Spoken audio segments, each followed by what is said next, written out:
They say it's terrorism, that's political malarkey. Just follow where the money goes to a corporate oligarchy. The food crops they once grew with a plow and a hoe been turned into opium poppies, growing row on row. Our infrastructure's crumbling, our social structure too.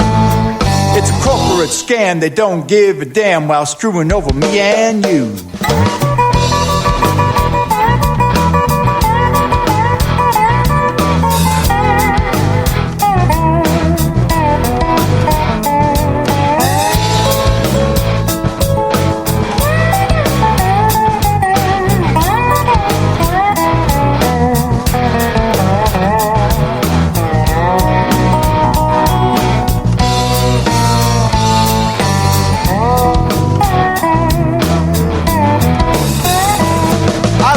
No public outrage, I don't hear no public cry about sending young men and women where empires go to die. We lost people and treasure in Vietnam and there still ain't no upside. We're doing the same in a no-win game where empires go to die.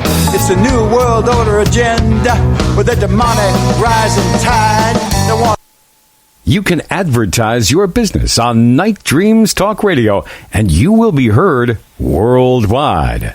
Why not contact us at nightdreamstalkradio@gmail.com. Night Dreams Talk Radio, After Dark, wants to give a big shout-out to all the truckers that listen to our show. You're listening to my friend Gary Anderson on Night Dreams Talk Radio, the best in paranormal radio. Well, I can't say it's the best, but we are definitely on the radio. Our guest tonight is Terry Lovelace. He was abducted, had an implant put into him, and you know what? It's just now going to start getting heavy. Terry, are you still with us, my friend? You bet I am. So, I got to ask you a question. Then we're going to get into when you were in the hospital and what the military did to you and all this stuff. I got to ask you. I don't think at least a lot of, I don't call them a species. I call them humanoids, are not friendly towards men. A lot of people like Calvin Parker and a lot of people that claim that they've been abducted, they always tell me the same thing, that they're evil. They're not here to serve man. But yet, I still get a few people come on and say, hey, they're here to save mankind. They're here to save the planet. Well, if they're here to save the planet, they're sure not doing anything to do that, are they? Sure not. I think those people are living in a fantasy land. And I think, maybe the United States government has a interest in supporting that view. And, like I say, they've got a duty to mitigate the terror. They've got a duty to stop people from knowing the truth. And the truth is that they come here and that they take farm animals and that they take human beings. And that's a fact. And, David Paulides, I love how he says this. He says, people say serial killers or, animal predation. But every time they do, every time somebody goes missing, it's always done perfect. I mean, they disappear within 10 feet of somebody else, and then bad weather moves in almost immediately and disrupts the rescue effort. When I started writing my book in 2017, I don't want to get off track here, but I just want to say, there was a young man 32-year-old guy from Bartlesville, Oklahoma, went missing in Devil's Den. And it made press. And it was fun. It was just odd circumstance. I happened to be writing my book at the time. And they never did find him until March of 2019. And they found the top of his skull, the crown of his skull, sitting on a log 5 feet off the trail in an area that had been searched 100 times where people walk by every day. And it's all they ever found of the guy. Now, isn't that strange right there? A friend of mine who's no longer with us, Art Bell, You know, he would Yes. call me up occasionally, and we would talk about his shows. I actually was in retirement for 10 years. I've been in broadcasting since 76. I got out of it for 10 years. I was retired, and I get a phone call back, a couple of Septembers ago, and it was Art. He goes, Gary, you need to get back into it. I said, I'm retired. He goes, no, get rid of your Harleys. Don't ride your motorcycle anymore. Get on internet. I read that. I hope you didn't sell the bike. Well, actually, I let my son ride it, and he, almost died. He crashed it really bad. I mean, he punctured along a whole bunch of stuff. Now, that bike is history, but I still have my firefighter Harley, and I'll tell you what, it's sitting, and next summer I plan to go for a long ride on it. But, you know, we would talk about some of his guests he had on. One thing that used to puzzle him and me is some of these people would, go missing, and then they would show up. They would be found like in a pond or found in a lake or found, some weird place with no shoes on and no socks. Now, if somebody was going to commit suicide, they're not going to take their shoes off and they're not going to take their socks off. They're going to jump into something. They're just going to jump into it. They're not going to do that. And there was a lot of those type of reportings that was going on back in the mid-'90s. It just makes you wonder, if it's all tied into what you went through. And maybe for some reason they rejected you two, or, what I was talking about last night and earlier before you came on, these abductions and human mutilations and cattle mutilations and what other type of mutilations have been going on for a long time, not 100 years. We're talking about going back to the pyramids, undoubtedly. Sure enough. So if they were experimenting, they would have got all the information they needed by now. So there's got to be some other motive, what they're looking for and what they're doing. And that's where I am totally puzzled. I can't comprehend in my small brain why this would continue on, repeatedly, year in and year out. And implants, I saw the picture of Timothy Cullen's implant.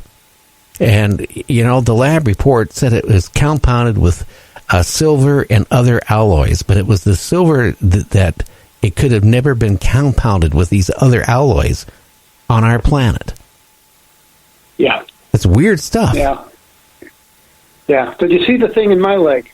Yeah. That is really bizarre.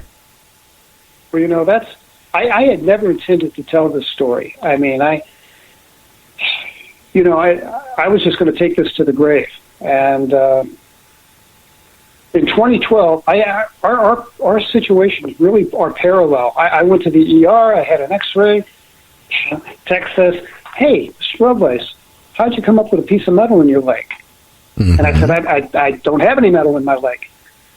But it sounds like you went through the same thing. The radiologist came down, and he says, "Well, I want to examine your leg for the scar."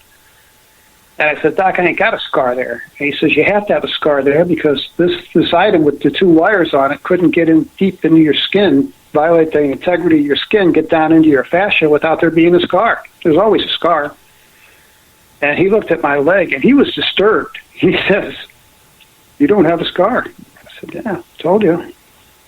And I said, "Doc, how often is it that you see an object under the skin like this, buried deep in the tissue without there being a corresponding scar?" And he said, "Never. I've been a radiologist 23 years. I've never seen it before." I bet you were. That hit me in the face like a punch. I mean, it did. I knew. 1977 all over again. I knew. And did you have trouble sleeping that night? Oh my God, yes. Yeah.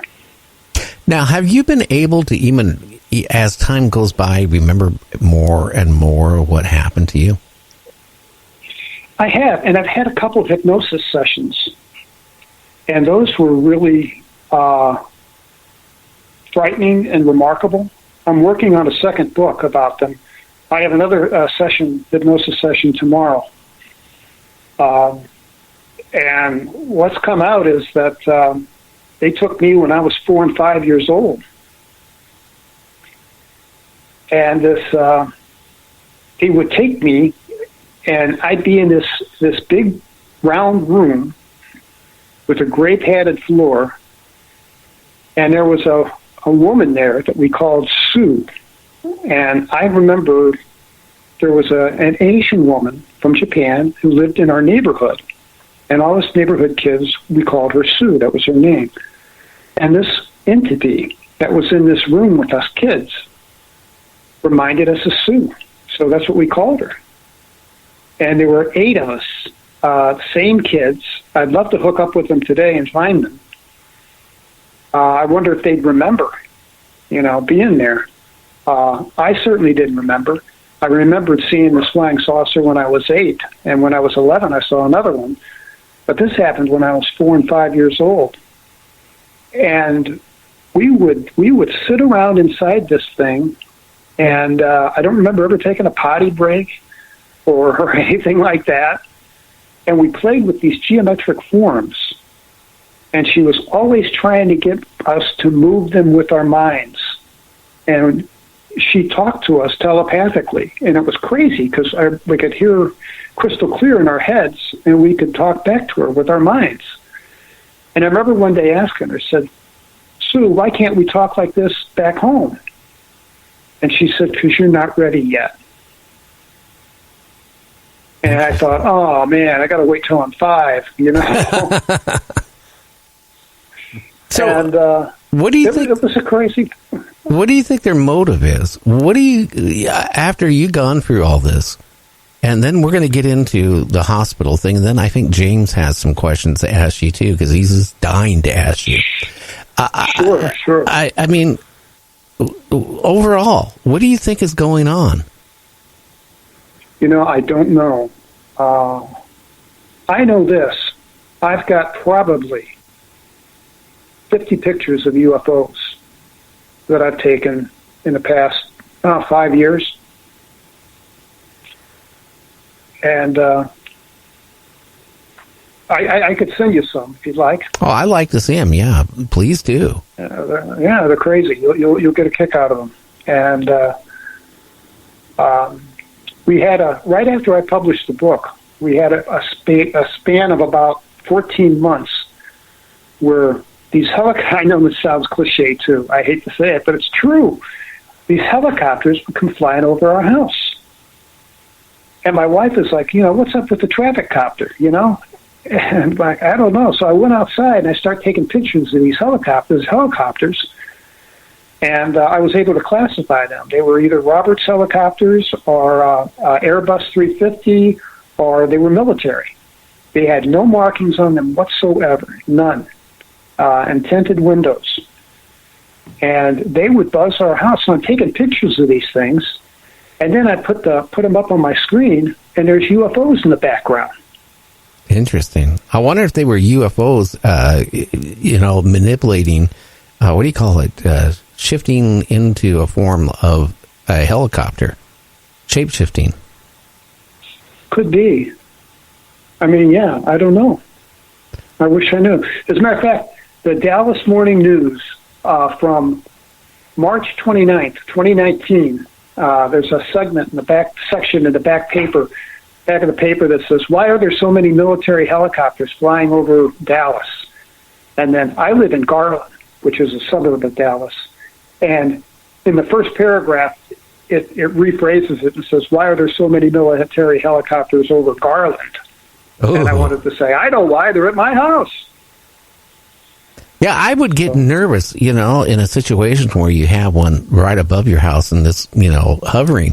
I had a guest in Texas, he was out, just taking, he was a photographer, and he went out to like old farms and he was taking pictures of that stuff. And he came up to this old farm, and he thought it was kind of strange because on actually on the property of the abandoned farm, there was a radio tower that said property of the U.S. government with a chain link fence. And he noticed there was a silo there. And he noticed all of a sudden 2 guys came out of the silo in uniform. And, and he described, what went on my show. And during the break, he sent me a picture. There was a black helicopter above his house. Yeah. And it really freaked him out. Well, 2 days later, he went on to another talk show, Coast to Coast.